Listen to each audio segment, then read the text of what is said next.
রথযাত্রার উৎসবের আনন্দ যেন প্রতি বছর কারো না কারো জীবনে বিভীষিকা হয়ে ফিরে আসে। শান্তিপুরের ফুলিয়া বাজার থেকে বাড়ি ফেরার পথে বাইকে চড়ে যাওয়ার সময় অল্পের জন্য প্রাণে বাঁচলেন এক কাপড় ব্যবসায়ী দেবকুমার পাল। রাস্তা পার হওয়ার সময় হঠাৎ একটি ঘুড়ির ধারালো লাইলন সুতো এসে জড়িয়ে যায় তার গলায়। কয়েক সেকেন্ডের মধ্যেই কেটে যায় গলার চামড়া, রক্তপাত শুরু হয়, আর তা দেখে হতভম্ব হয়ে পড়েন আশেপাশের পথ চলতি মানুষ।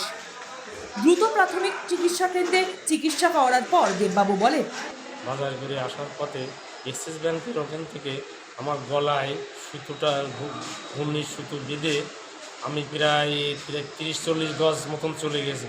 যাওয়ার পরে যে গলা আমার খুব কেটে গেছে, এমন কেটে গেছে যে আমি মনে করছি কী হলো গলা কেটে পড়ে যাচ্ছে। তো তারপরে আমি মোটরসাইকেল ব্রেক করে দাঁড়ায়ে তখন আমার মোটরসাইকেল 40 কিলোমিটার ঘুরে গেছিলো। শান্তিপুরে রথযাত্রা মানেই ঘুড়ির উৎসব, কিন্তু বর্তমানে ব্যবহৃত প্লাস্টিক বা লাইলন সুতো এতটাই বিপজ্জনক যে তা শিশু, বৃদ্ধ, এমনকি পশু পাখিদের জীবনকেও বিপন্ন করে তুলেছে। এই সুতোর ব্যবহার নিষিদ্ধ আছে শান্তিপুরে। শান্তিপুরে বলুন না, সর্বত্র নিষিদ্ধ। তো আমাদের ক্ষেত্রে শান্তিপুর পৌরসভা এর আগে শান্তিপুরের প্রশাসন এবং বিভিন্ন সামাজিক সংগঠন তারা উদ্যোগ নিয়েছিলেন।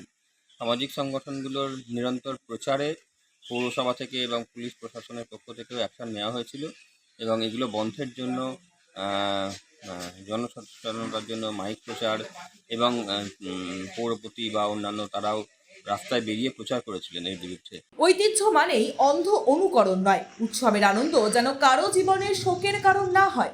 একটি ঘুড়ি, একটি সুতো আপনার খুশি হতে পারে, কিন্তু তা যদি অন্য কারো প্রাণ কেড়ে নেয় তবে সেই আনন্দ অভিশাপ। লাইলন বা মালদা সুতোর পরিবর্তে পরিবেশ বান্ধব সুতো ব্যবহার করুন, সচেতন করুন। লাইলন সুতো নিষিদ্ধ করুন এবং জীবন বাঁচান, প্রকৃতি বাঁচান। Bureau report, sky news Bangla.